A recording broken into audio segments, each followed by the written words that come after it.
오늘 하나님의 말씀은 로마서 우리 8장 1절로 15절까지 말씀입니다. 우리 PPT가 준비되어져 있는데요. 우리 다 같이 함께 읽도록 하겠습니다. 시작. 예수를 죽은 자 가운데서 살리신 이의 영이 너희 안에 거하시면 그리스도 예수를 죽은 자 가운데서 살리신 이가 너희 안에 거하시는 그 영으로 말미암아 너희 죽은 몸도 살리시리라. 그러므로 형제들아, 우리가 빚진 자로 돼 육신에게 져서 육신대로 살 것이 아니라 너희가 육신대로 살면 반드시 죽을 것이로되 영으로서 몸의 육신을 죽이면 살리니 무릇 하나님의 영으로 인도함을 받은 그들은 곧 하나님의 아들이라. 너희는 다시 무소하는 종의 영을 받지 아니하였고 양자의 영을 받았으므로 아바 아버지라 부르짖느니라. 아멘. 성경 66권은 정확무고한 하나님의 말씀이고 또 이 말씀만이 우리의 삶의 유일한 기준입니다. 성경이 하나님의 말씀이다라고 우리가 믿을 수 있는 여러분 근거가 무엇일까요? 그것은 성경에 기록된 하나님의 예언이 그대로 성취된 것을 통하여서 우리가 알 수 있습니다.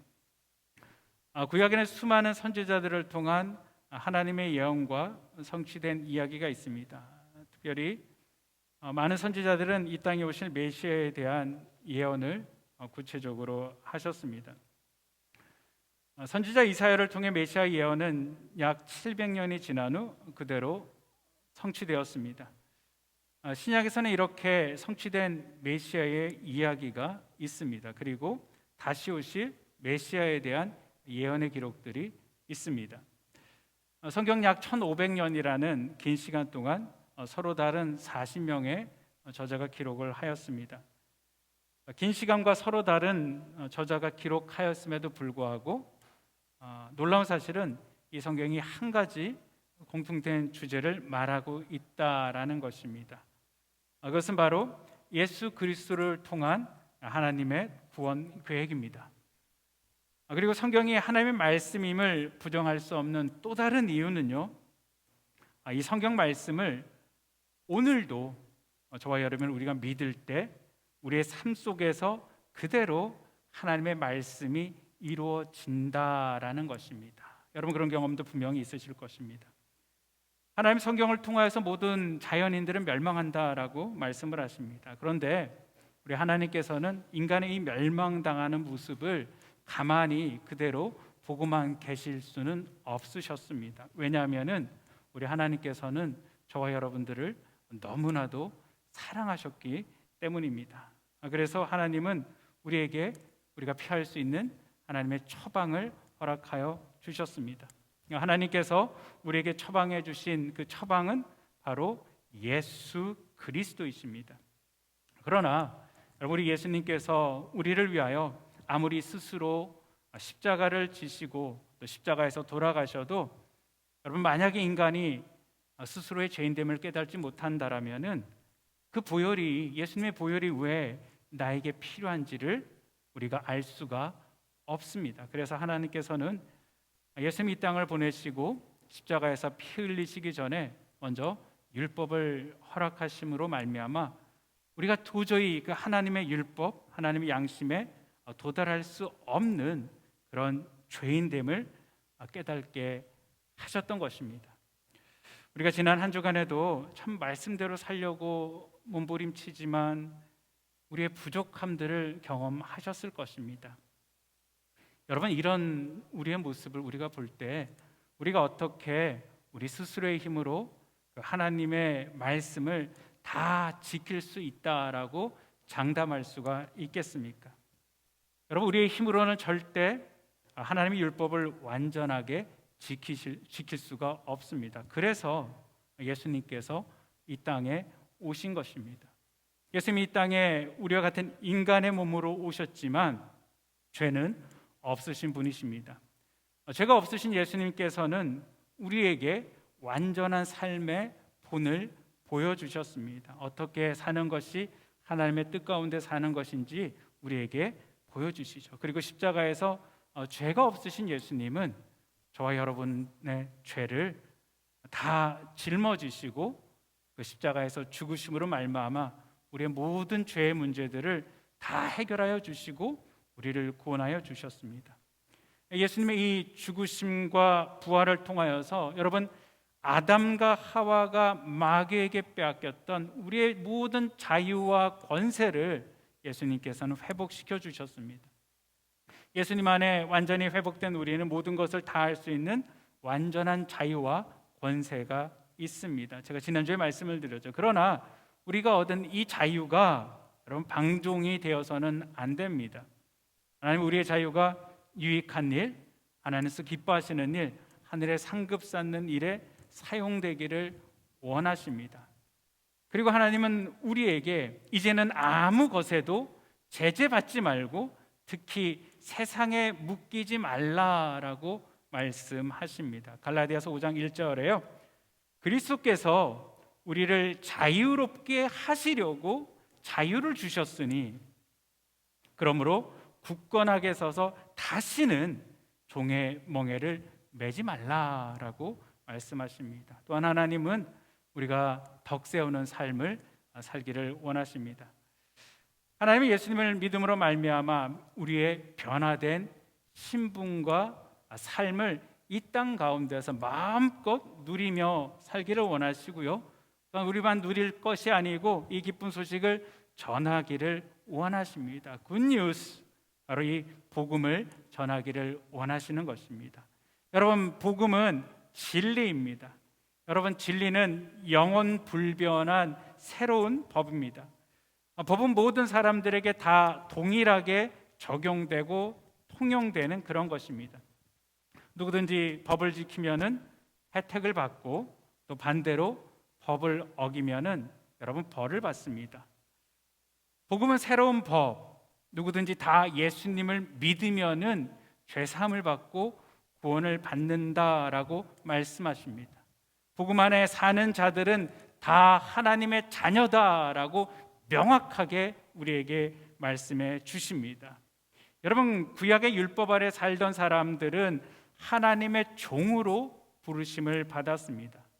그러나 은혜 시대, 지금 복음 시대를 사는 우리는 이제는 여러분 구약에 무서워하는 종의 영이 아니고 하나님을 아바, 아버지로 부를 수 있는 자녀로 부르심을 받았다라는 것이죠. 로마서 8장 15절, 오늘 우리가 읽었던 본문의 말씀이죠. 너희는 다시 무서워하는 종의 영을 받지 아니하였고 양자의 영을 받았으므로 아바, 아버지로 부르짖느니라 라는 것입니다. 여러분, 우리가 누구를 아바, 아버지라고 부릅니까? 전능하신 하나님을 아바, 아버지라고 부릅니다. 우리가 예수님을 믿고 또 하나님을 아바, 아버지라고 부르면서도 계속하여서 여러분 마음속에 근심과 걱정과 염려를 가지고 또 그것 가운데 묶여서 사는 사람들은요, 우리가 복음 안에 살아가고 있지만 복음의 뜻을 잘 모르고 사는 것입니다. 정말 복음을 정확하게 깨닫는다라면요, 하나님께서 우리에게 이루신 일들이 무엇인지를 정확하게 깨닫는다라면요, 물론 두려움과 걱정과 근심이 찾아오지 않는 것은 아닙니다. 세상을 살아가면서 그런 것들이 어찌 없을 수가 있겠습니까? 순간 그런 것들이 찾아오지만 여러분 계속 그것 가운데 묶여서 살지는 않습니다.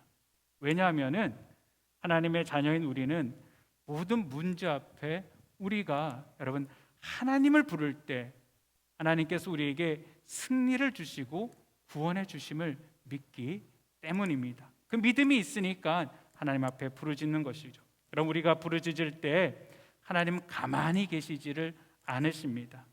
여러분, 하나님은 우리가 부르짖을 때 우리를 위하여서 일하십니다. 여러분, 자녀가 부모 앞에서 부르짖고 있는데 세상에 그 어떤 부모가 가만히 있겠습니까? 부모는 부르짖고 있는 자녀에게 빨리 달려가 그 자녀를 안고 그 자녀를 지키고 그 자녀를 보호합니다. 왜 우는지 그 자녀에게 묻는 것이죠. 하나님은 하나님을 아바, 아버지로 부르는 자녀에게 여러분 이 땅의 자연 법칙을 초월하면서까지도 역사하시는 분이 우리 하나님이신 줄 믿으시기를 바랍니다. 그런데 우리가 기억해야 될 것이 있습니다. 여러분, 하나님께서는 분명 자연 법칙을 초월하여서 역사하십니다. 그러나 여러분, 우리가 깨달아야 되는 것은요, 자연 법칙도 하나님께서 만드셨다라는 것입니다. 때문에 우리는 하나님께서 만드신 이 자연 법칙도 잘 지키면서 살아야 된다라는 것이죠. 자연의 법칙에는 건강의 법칙도 해당이 됩니다. 여러분, 우리가 건강의 법칙을 잘 지키지 않고요, 절제하지 않고 해로운 음식까지 다 먹어가면서 내가 주님의 은혜로, 주님의 역사하심으로 건강할 줄 믿습니다라고 여러분 기도한다라면요, 건강이 찾아오는 것이 아닙니다. 음식 관리 잘못하면은요, 당뇨병도 오고요, 성인병도 생기고 그렇게 되는 것입니다. 제가 학교 다닐 때 가끔 했던 기도입니다. 이런 기도하면 안 되는데요, 시험 공부하지 않고 좋은 점수 나올 줄로 믿습니다. 찍는 대로 맞을 줄 믿습니다라고 기도하죠. 여러분, 아무런 노력 없이 믿습니다라고 말하는 것은 잘못된 신앙입니다. 건강한 신앙은 믿음과 함께 건강을 위하여서요, 음식 조절도 하고 운동도 해야 되는 것입니다. 하나님의 도우심, 하나님의 역사하심을 분명히 믿으면서 여러분, 내가 해야 될 일들에 대하여서 최선을 다하는 것이 하나님 뜻에 순종하는 삶, 건강한 신앙인의 삶입니다. 그런데 우리가 해결할 수 없는 그런 일을 만날 때가 있습니다. 우리 인생에 큰 홍해를 만날 때가 분명 있습니다. 우리 성도님들의 삶 가운데 지금 이 홍수 가운데 계시는 분들도 계십니다. 갑자기 질병이 찾아올 때가 있습니다. 사랑하는 사람을 먼저 떠나보낼 때가 있습니다. 갑자기 잘 되던 사업이 어려워질 때가 있고요, 가정의 문제가 찾아올 때가 있습니다. 요단강 바로 앞에 내가 섰을 때, 여리고성 앞을 내가 지나가고 있을 때, 나보다 강한 자가 나를 향하여서 죽일 듯이 달려들 때, 정말 이 자연의 법칙 아래 사는 사람들은요, 이런 상황들 가운데 좌절하고 낭망하고 무너질 수밖에 없을 것입니다. 그러나 하나님의 자녀되어 복음 안에 사는 사람, 은혜 가운데 사는 사람은요, 여러분 기억하시기를 바랍니다. 하나님께 우리가 기도할 때, 하나님을 향하여서 하나님을 아버지라고 부를 때, 여러분 요단강이 멈출 줄 믿습니다. 여리고성이 무너질 줄 믿습니다. 하나님께서 우리에게 오셔서 우리를 보호하시고 승리를 허락하심을 믿습니다. 여러분, 그런 믿음들이 우리 가운데 있기 때문에요, 좌절하지 않고 하나님을 부르짖고, 또 하나님 앞에 부르짖을 때 하나님께서 우리에게 능력을 허락하여 주시고 환경을 변화시켜 주시사 이길 수 있게 하시는 것입니다. 하나님의 자녀된 우리는 이렇게 엄청난 하나님의 축복 가운데 살도록 여러분 허락을 받았습니다. 그렇다면 다시 한번 생각해 보기를 원합니다. 하나님의 자녀인 우리와 이제 하나님의 계명과의 관계는 어떻게 된 것일까요? 은혜 시대에 살아가는 우리는 계명을 어떻게 생각하고 어떤 자세로 이 땅을 살아가야만 되는 것일까요? 첫째, 우리가 생각할 것은 계명이 무엇인가라는 것입니다. 여러분, 하나님의 계명은 인간을 향한 하나님의 뜻, 하나님의 양심이다라고 제가 여러 번 말씀을 드렸습니다. 우리가 꼭 기억해야 될 것이 있습니다. 그것은 무엇이냐면요, 하나님의 뜻, 나를 향하신, 우리 가정을 향하신, 우리 교회를 향하신 하나님의 뜻은 항상 선하다라는 것입니다. 그걸 꼭 붙잡으시기를 바랍니다. 하나님의 뜻은 항상 선하다라는 것이죠. 로마서 7장 12절, 이로 보건대 율법은 거룩하고 계명도 거룩하고 의로우며 선하도다. 하나님의 율법과 하나님의 계명은 거룩하고 의로우며 선합니다. 그런데 사람들은 이 하나님의 계명 하면은요, 왠지 부담스럽고 또 나를 힘들게 만드는 어떤 굴레처럼 생각을 합니다. 여러분, 절대 계명은 그런 것이 아닙니다. 여러분, 계명은 나를 향한 선하신 아버지의 마음인. 근데 우리 하나님 아버지가 어떤 하나님이십니까? 우리 하나님은 사랑의 하나님이십니다. 우리 하나님은 전지하신 하나님이십니다. 우리 하나님은 전능하신 하나님이십니다. 여러분, 정말 여러분께서는 우리 하나님께서 사랑의 하나님이심을 믿으십니까? 아멘. 여러분, 그렇다면 우리를 향하신 하나님의 뜻, 하나님의 계획이 정말 하나님의 사랑의 하나님이시고 하나님이 나를 사랑하신 것이 분명하다라면은 나를 향하신 그 하나님의 계획이 좋은 것일까요? 나쁜 것일까요? 여러분 사랑하는 사람에게 어떤 것을 주고 싶으십니까? 사랑하는 사람에게는 정말 가장 좋은 것들, 그리고 가장 그 사람에게 필요한 것을 주고 싶은 것이 마음입니다. 여러분 때문에 하나님께서 우리에게 주신 계명은요, 우리에게 최고의 선이고 복된 것임을 믿으시기를 바랍니다. 결코 그것이 우리를 힘들게 하려고 주신 것이 아니다라는 것입니다. 우리 하나님은 전능하심을 우리가 믿습니다. 전지하심을 우리가 믿습니다. 여러분, 정말 우리가 하나님의 전지하심을 믿는다라면요, 전지하신 하나님께서 말씀하신 그 계명이 실수가 없고 올바르다라는 것을 믿어야 합니다. 가끔은 하나님의 계명들, 하나님의 말씀들이 여러분 이해가 되어지지 않을 때가 있습니다. 그러나 내가 이해되어지지 않지만 하나님 전지하시기 때문에 하나님의 뜻은 항상 실수가 없으시고요, 하나님의 뜻은 항상 옳은 것입니다. 지금 여러분의 삶 가운데 이해되어지지 않는 일들로 인하여서 여러분 믿음이 흔들리는 분이 계십니까? 아니, 왜 하나님께서 이렇게 하실까라는 생각들을 하십니까? 그러면서 하나님께서 왜 나에게 이런 것들을 요구하실까? 이렇게 힘든 것들을 내게 요구하실까라고 생각하는 분이 계십니까?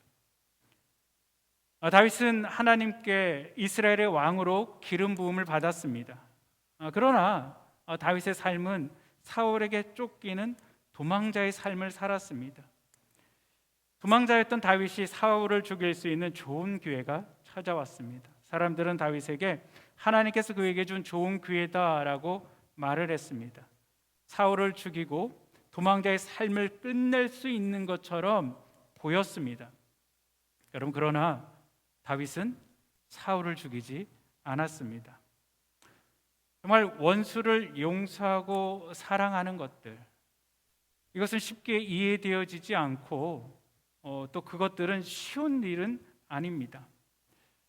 그런데 여러분, 우리가 정말 신앙생활을 하다 보니까요, 이 원수를 사랑하는 것, 그것들은 결과적으로 보면은 원수를 위함이 아니고요, 나를 위함임을 깨닫습니다.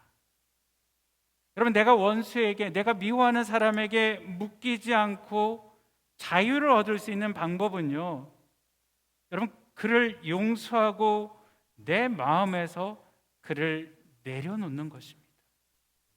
여러분, 결코 복수가 아니고, 우리는 원수가 생겼을 때 복수를 하면은 내가 좀 좋겠다라고 생각을 하고 풀어지겠다라고 생각을 하는데요, 그게 절대 아니고 용서하고 사랑할 때 참된 평안을 내가 얻을 수 있다라는 것입니다. 여러분, 그렇기 때문에 우리가 하나님의 그 계명, 이해되어지지 않지만 순종해야 되는 것들이죠. 우리는 하나님의 전능하심을 믿습니다. 여러분, 그러면 우리가 그 전능하신 하나님의 뜻 가운데 순종할 때 전능하신 하나님께서는 우리 가운데 어떻게 해주실까요? 반대로 우리가 하나님 앞에 불순종하고 하나님 앞에 범죄를 저지른다라면은 하나님은 어떻게 하실까요? 여러분, 전능하신 하나님은 하나님 앞에 순종하는 자들에게 가장 좋은 곳으로 보상해 주시는 하나님이심을 꼭 믿으시기를 바랍니다. 순종하는 자에게는 그 순종에 따른 상을 분명히 주십니다. 반대로 여러분, 불순종하고 범죄하는 자에게는요, 그 대가를 꼭 지불하게 하신다라는 것입니다. 보응하시는 하나님이시다라는 것입니다. 성경에 그것을 분명하게 말씀하고 계십니다. 하나님의 계명은 우리를 괴롭게 하기 위해서 주신 것이 결코 아닙니다. 오히려 여러분 우리에게 복을 주시기 위하여서 주신 것입니다. 우리는 하나님 우리에게 계명을 지키라라고 말씀을 하십니다. 아니, 하나님께서 지키라가 아니고요, 내가 너희로 그 계명을 지키게 하겠다라고 말씀하십니다. 에스겔서 11장 19절로 20절에요. 내가 그들에게 한 마음을 주고 그 속에 새 영을 주며 그 몸에서 돌 같은 마음을 제거하고 살처럼 부드러운 마음을 주며 내 율례를 따르며 내 규례를 지켜 행하게 하리니 그들은 내 백성이 되고 나는 그의 하나님이 되리라. 하나님의 에스겔을 통하여서 신학 시대에 일어날 하나님의 은혜에 대해서 예언해 주고 계십니다. 여러분, 이 예언의 말씀은요, 성령님께서 우리 마음 가운데 오셔서, 하나님의 영이 우리 가운데 오셔서 우리의 돌 같은 마음을 여러분 제거하시겠다라고 말씀하십니다. 하나님의 영이신 성령이 우리 가운데 오시면은 여러분 우리 안에 딱딱하게 굳은 마음, 하나님 말씀에 복종하지 않으려고 하는 마음, 불순종하려고 하는 마음들을 제거하신다라는 것입니다. 성령님께서 우리 가운데 계시면은 딱딱한 마음을 부드러운 마음, 옥토로 바꿔 주십니다. 성령의 은혜가 임하면은요, 여러분 마음의 변화가 생기고 믿어지지 않던 말씀이 믿어지고요, 무엇보다도 여러분 하나님이 믿어집니다. 그리고 누가 강요하지 않았는데도 여러분 말씀대로 살고 싶은 강한 충동을 느낍니다. 우리가 예수님을 인격적으로 만났던 그 첫사랑의 시간을 생각해 보시기를 바랍니다. 하나님의 은혜를 통하여서 예수님이 그냥 믿어지면서 여러분의 삶이 어떤 변화가 되어졌습니까? 우리 삶 가운데는요, 너무나도 자연스럽게 하나님의 말씀을 지키고 싶은 강한 충동이 넘쳐났습니다. 예수님을 처음 만났을 때 우리 입술에서는요, 여러분 하나님을 향한 찬양이 끊이지가 않습니다. 옛날에는 입속에서 트로트가 넘쳐났다라면요, 이제 자고 일어났는데 하나님을 향한 찬양이 넘쳐나는 것입니다. 기도를 그렇게 하려고 해도 기도가 되지 않았는데요, 하나님 영이 임하니까 그냥 저절로 기도가 되는 거예요. 일이 생기면 하나님 앞에 나아가는 겁니다. 사람 보는 게 귀찮고 모이는 게 귀찮은데 하나님의 영이 임하니까요, 자꾸 모이고 싶은 거예요. 함께 하고 싶은 거예요. 교제를 나누고 싶은 거예요. 또 어떻습니까? 전도를 하라고 해도 전도는 나와 상관없는 거예요. 나에게 전도를 말하지 마세요 라고 얘기했었는데 하나님의 영이 임하니까 너무 기쁘니까요, 내 안에 하나님을 전하고 싶은 욕망이 넘쳐나는 것입니다. 여러분, 성령을 받기 전과 성령을 받은 후에 우리의 삶은 완전히 달라집니다. 성령을 받으니까 그렇게 밉던 남편과 아내가 여러분 너무 사랑스러워 보여요. 며느리도 사랑스럽게 보이고요, 시어머니도 사랑스럽게 보이고요. 사람이 변한 건가요? 사람은 하나도 안 변했어요. 사람이 변하겠어요? 사람은 안 변하죠. 근데 하나님의 영이 내 가운데 들어오시니까 판단하고 정죄했던 배우자들이 아니 왜 당신 그것밖에 못해? 라고 했던 내 모습이 너무 그 사람이 불쌍하게 보이는 거예요. 정죄하는 게 아니고요, 긍휼하게 보이는 거예요.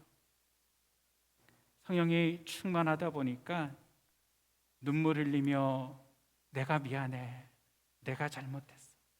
옛날에는 당신이 잘못했어, 당신이 문제야 라고 이야기하다가 하나님의 영이 임하니까 그 사람이 불쌍하게 보이고 당신이 아니고 바로 내가 문제야, 내가 잘못했어 라고 변화되게 되는 것입니다. 처음 보는 사람인데도 여러분 성령님께서 역사하시는 장소에 가면 어떻습니까? 꼭 안아주죠. 옆에 있는 사람 허구해 주세요라고 하면 허구하는 게 왜 이렇게 힘든지 몰라요. 믿는 사람인데도 집에서도 안 하는 허구를 왜 밖에서 하라고 그래? 근데 같이 허구하라고 그러는데 억지로 한다라고 억지로 하고 남들 보니까 하고 그러는데요, 영이 임하니까요 너무 사랑스러운 거예요. 그냥 가서 꼭 안아줘요. 내 안에 사랑이 넘쳐나는 거죠. 여러분, 그리스도의 사랑으로 하나 되어지는 경험들이 분명히 있으실 것입니다. 에스겔서 36장 26절과 27절에도 성령의 사역을 동일하게 말씀하십니다.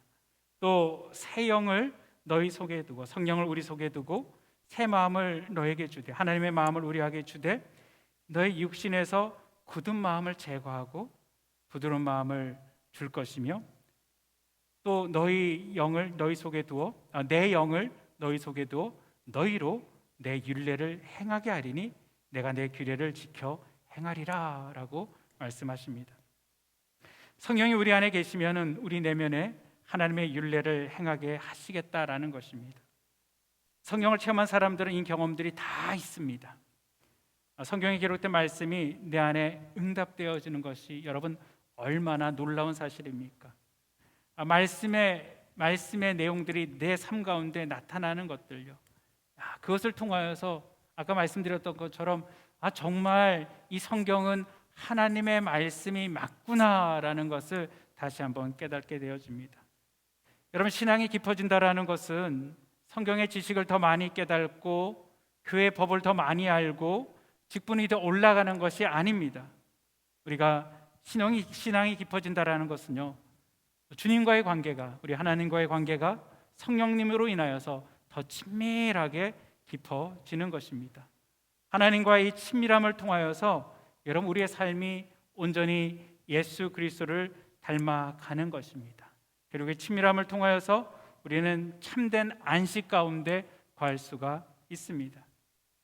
참고적으로 제가 우리의 삶이 참된 안식 가운데 거하기 위하여서 몇 가지를 말씀을 드리겠습니다. 첫 번째로요, 여러분, 우리가 안식 가운데 거하기 위해서는 예수 그리스도께서 십자가에서 나의 모든 죄를 해결해 주셨다라는 것을 꼭 믿으셔야만 됩니다. 그리고 그것을 기억하셔야만 됩니다. 뭐라고요? 예수 그리스도께서 십자가에서 내 모든 죄의 문제 해결해 주셨다라는 것입니다. 둘째로 우리를 참수하는 마귀의 공격을 이겨내야 된다라는 것입니다. 여러분, 분명 하나님께서 십자가에서 다 이루어 주셨습니다. 그런데 마귀는 여전히 우리를 향하여서 죄인이다라고 얘기합니다. 부정하다라고 이야기합니다. 네가 어떻게 그러고도 목사냐? 네가 어떻게 그러고도 직분자냐? 네가 어떻게 그러고도 믿음이 좋다라고 말할 수 있느냐라고 공격할 때가 있습니다. 여러분, 그럴 때 우리가 무엇을 해야 될까요? 하나님께서 죄의 문제 해결해 주심을 깨닫고, 그래, 나는 여전히 그런 모습 가운데 있습니다. 부정할 수 없는 현실일 수 있습니다. 나는 여전히 연약한 자입니다. 그러나 그럼에도 불구하고 우리 하나님께서는 나를 용서하시고 나를 사랑하시며 지금도 나와 함께하고 계시고 나를 만들어가고 계시다라고 선포하시기를 바랍니다. 맞아. 그럼에도 불구하고 하나님 나를 사랑하셔. 하나님 나와 지금도 함께하셔. 하나님 만들어 가셔. 나는 완성된 작품이 아니고 아직 하나님께서 나를 만들고 계시는 과정 가운데 있다라고 선포하시기를 바랍니다. 나는 부족하지만 성화되고 있는 중이야 라고 여러분의 영혼 가운데 선포하시기를 바랍니다. 마귀의 참소가 있을 때 여러분, 말씀으로 그것을 꺾으십시오. 그리고 세 번째로, 결코 우리 하나님과 다투지 말아야만 됩니다. 제가 아까도 말씀드렸지만 우리 하나님의 계획은 선하십니다. 우리에게 좋은 것을 주십니다. 여러분, 하나님은 결코 우리를 골탕 먹이는 분이 아니십니다. 우리를 괴롭게 하시는 분이 아니십니다. 하나님은 그 누구보다 우리를 사랑하십니다. 그렇기 때문에 우리에게 가장 좋은 것으로 주시는 분이 하나님이십니다. 때문에 우리는 어렵고 힘든 상황 가운데 어떻게 하면 하나님의 뜻을 내가 피할 수 있을까? 여러분, 그것을 생각하는 것이 아니고요, 이것이 하나님의 뜻이라면은 그 가운데 어떻게 내가 하나님 앞에 기뻐하며 하나님 앞에 순종할 수 있을까를 생각하시기를 바랍니다. 왜 하나님 나에게 이런 것을 허락해 주셨습니까? 라고 하지 마시기를 바랍니다. 여러분, 우리가 안식을 위해서는 우리의 문제를 하나님 앞에 맡게 하면 됩니다. 주님은 지금도 우리의 모든 생사화복을 여러분 주장하고 계십니다. 인간은 자율신경과 비자율신경이 있습니다. 여러분 머리에서 생각하고 나의 통제를 받아 움직이는 것들은 자율신경입니다. 그러나 여러분 비자율신경은요, 나의 생각의 통제를 받지 않고 자율적으로 심장을 뛰게 하거나 허파를 움직이게 하거나 소화를 시키는 그런 것들은 여러분 비자율신경이 움직이는 것입니다. 근데 여러분 비자율신경의 통제를 받는 기관들은요, 신기하게 생명과 직결되어져 있습니다. 여러분 심장이 뛰지 않으면은 죽습니다. 사람이 숨을 쉬지 않으면은 죽습니다. 사람이 소화가 되지 않으면은요, 여러분 죽습니다. 근데 여러분 심장아 뛰어라라고 내 심장에게 명령하시는 분 계십니까? 내가 1분에 몇 번씩 심장을 뛰게 해야지, 아니면 내가 숨을 몇 번씩 쉬어야지라고 머리로 계산하신 분이 계십니까? 없으시죠? 여러분 하나님께서 인간을 창조하실 때 생명을 인간의 손에 맡겨놓지 않으셨습니다. 우리의 손에 생명을 맡겨놓지 않으셨습니다. 여러분 기억하시기를 바랍니다. 하나님께서 우리의 생명줄을 잡고 계십니다. 여러분 내 마음대로 할 수 있는 것이 아닙니다. 여러분 내가 잡고 할 수 없다라면은 잡고 계신 분께 맡기시기를 바랍니다. 여러분 내 생명과 함께 내 모든 것을 다 하나님 앞에 맡기시기를 바랍니다. 여러분 하나님 앞에 맡기면은 하나님이 책임져 주시고요, 하나님이 참된 안식을 얻을 수가 있는 것입니다. 사랑하는 성도 여러분, 우리는 다 죽어 지옥 갈 수밖에 없는 그런 죄인이었습니다. 그런데 하나님의 자비와 은혜로 예수님 믿음으로 죄 사함을 받았고 이제 우리 모두는 하나님의 자녀가 되었습니다. 뿐만 아니고 우리는 영원한 하늘나라의 유업을 받을 하나님의 상속자가 되었습니다. 너는 다시 무수하는 종의 영을 받지 아니하였고 양자의 영을 받았으므로 아바 아버지로 부르짖느니라. 전능하신 하나님을 향하여서 아바 아버지라고 부를 수 있는 특권을 가진 자들입니다. 여러분 그렇다면은 그 특권을 누리시기를 바랍니다. 아버지의 마음은 우리가 이 땅에서 하나님의 자녀답게 행복한 삶을 누리기를 원하십니다. 우리가 세상의 음성 가운데, 세상의 거짓 가운데 속는 것이 아니고 정말 하나님의 양심에 따라서 하나님의 선하심을 쫓아서 이 땅 가운데 빛과 소금으로 살기를 원하시며 우리로 그 삶을 살아가도록 모든 믿는 자들에게는 약속하신 성령을 부어주시고 거룩한 존재로 지금도 만들어가고 계십니다. 여러분 내 힘으로 안 될 때가 있습니다. 어느 순간 영적으로 모든 것이 무너져 내리는 그런 경험을 할 때도 있습니다. 그러나 여러분 그 순간에 좌절하지 마시기를 바랍니다. 포기하지 마시기를 바랍니다.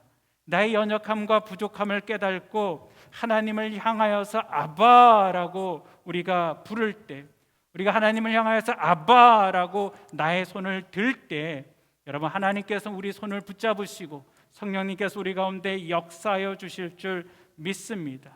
나로 할 수 없는 그 일을 우리 하나님께서 하게 하실 줄 믿습니다. 얼마 전 바닷가를 혼자 걸을 때가 있습니다. 좀 제가 혼자 집에 있다 보니까요 자유로워가지고요 여기 비치에 가서 바닷가를 걷습니다. 근데 제가 바닷가를 걷다가 참 아름다운 모습을 보았습니다. 아주 이제 겨우 아장아장 기어다니는 그런 어린아이가요 비치에서 기저귀 하나 딱 입고요 열심히 놀고 있었습니다. 그래서 열심히 저렇게 파도가 치는 파도 근처까지 막 너무 빠르게 막 가더라고요. 가서 열심히 놀고 있는데요 좀 멀리 갔어요. 아이의 손과 무릎이 바닷물에 이렇게 잠기고 있었습니다. 찰랑찰랑거려요. 속으로 아이가 이제 인생의 짠맛을 좀 보겠구나 라고 생각을 했습니다. 그런데 저 멀리서 좀 큰 파도가 이렇게 몰려왔습니다. 그래서 제가 저거 아이 치면 큰일일 텐데 라고 생각을 했습니다. 근데 여러분 아이가 어떻게 됐을까요? 파도가 다가왔을 때 아이는 아빠 옆에 있는 품속에 이렇게 안겼습니다. 여러분 하나님의 눈은 우리를 떠나지를 않습니다. 우리를 향한 하나님의 관심과 사랑은 말로 다 표현할 수가 없습니다. 우리가 감당할 수 없는 어려움들이 찾아왔을 때 하나님은 우리를 아이를 안아주듯이 안아주십니다. 하나님은 우리를 그리스도의 장성한 분량까지 우리를 붙들고 인도하십니다. 여러분, 결코 하나님은 저와 여러분 우리를 포기하지 않으십니다. 하나님은 여러분의 가정을 결코 포기하지 않으십니다. 하나님 우리 교회를 결코 포기하지 않으십니다. 하나님께서는 붙잡으시고 인도하여 주십니다. 우리 가운데 이재용 목사님을 이제 허락해 주셨습니다. 그럼 이재용 목사님이 하나님의 계획과 섭리 가운데 있는 줄 믿습니다. 목사님을 통하여서 하나님께서 우리 가운데 새 일을 이루심을 여러분 믿으시기를 바랍니다. 우리 성도들이 해야 될 일들은요, 다른 것이 아니고 하나님의 그 행하심을 우리가 믿고 신뢰하고 한마음 되어서 한 공동체 되어서 하나님 계명, 하나님 말씀 가운데 우리가 순종하겠습니다. 따르겠습니다. 주께서 세워주신 종에게 우리가 한마음 되어 함께 사역하며 함께 나아가겠습니다라고 우리가 기도하고 간구할 때 하나님께서 우리 가운데, 교회 가운데 놀라운 일을 이루어주실 줄 믿습니다. 여러분, 하나님이 하십니다. 우리가 하는 것이 아니고요, 하나님께서 하십니다. 때문에 절대 우리도 여러분 포기하지 마시기를 바랍니다. 끝까지 하나님을 신뢰하며 때로는 넘어질 때가 있지만 그때마다 오뚜기처럼 일어나서 우리가 하나님을 향하여서 아바 아버지라고 부를 때 날마다 승리의 삶을 우리 가운데 허락하여 주실 줄 믿습니다. 기도하시겠습니다. 사랑과 은혜가 많으신 아버지 하나님, 감사를 드립니다. 아버지 하나님, 우리를 사랑하여 주시고 우리를 하나님의 자녀로 불러주시고 하나님 이 땅 가운데 우리가 하나님의 복을 누리며 살기를 원하시는 주님, 아버지 하나님, 우리가 힘들고 어려울 때마다 아바 아버지를 부르게 하여 주시옵소서. 아버지의 도움을 받게 하여 주시옵소서. 그 도움으로 인하여 우리가 이기게 하여 주시옵소서. 특별히 하나님, 교회가 아버지 하나님 안에 더욱더 아버지 새롭게 하여 주시고 우리 가정이 더욱더 새롭게 하여 주시옵소서. 한 주간도 우리 온 성도들이 우리 하나님을 바라보며 아바 아버지로 부르게 하여 주시옵소서. 우리 주님 의지하고 모든 말씀 우리 주 예수 그리스도 이름으로 기도드립니다. 아멘.